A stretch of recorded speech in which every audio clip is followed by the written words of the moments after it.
આજ રોજ બીઆરસી વિજાપુર ખાતે બીઆરસી વિજાપુર દ્વારા સ્ટેટ કક્ષાના ખેલ મહાકુંભમાં સિદ્ધ મેળવેલા કુલ 15 બાળકોનું વાલી સાથે સન્માન કરવામાં આવ્યું।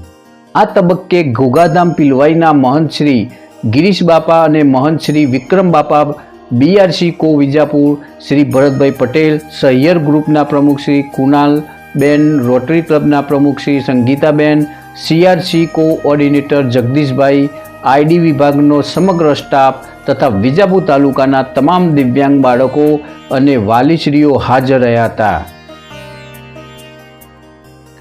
વિજાપુર તાલુકાના કુલ 300 દિવ્યાંગ બાળકોની ઓળખ સમગ્ર આઈડી સ્ટાફ દ્વારા કરવામાં આવી હતી। બાળકોને વર્ષ દરમિયાન સરકાર તરફથી અલગ અલગ યોજનાનો લાભ આ દિવ્યાંગ બાળકોને આપવામાં આવ્યો હતો। બ્લોક કક્ષાએ દર બુધવારે દિવ્યાંગ બાળકોનો રિસોર્સ રૂમ ચાલે છે અને તમામ બાળકોને વિવિધ શૈક્ષણિક પ્રવૃત્તિ કરવામાં આવે છે। બ્લોક ઉપર આવેલ આઈડી વિભાગની સમગ્ર શિક્ષાની ટીમ દ્વારા વિવિધ સરકાર તરફથી મળતી યોજનાઓનો લાભ પણ આપવામાં આવે છે।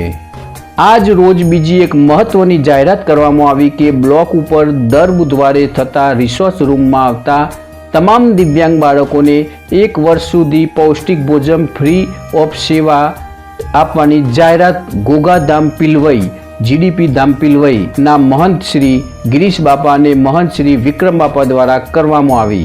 આ તબક્કે ઘોઘાધામ પિલવાઈનો ખૂબ ખૂબ આભાર વ્યક્ત કરવામાં આવ્યો।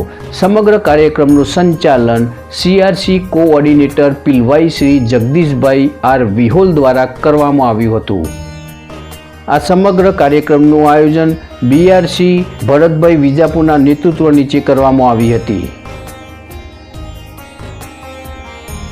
અમારા પ્રતિનિધિ હિતેશ પટેલનો રિપોર્ટ, જીજીઓલ ગુજરાતી ન્યૂઝ, વિજાપુર।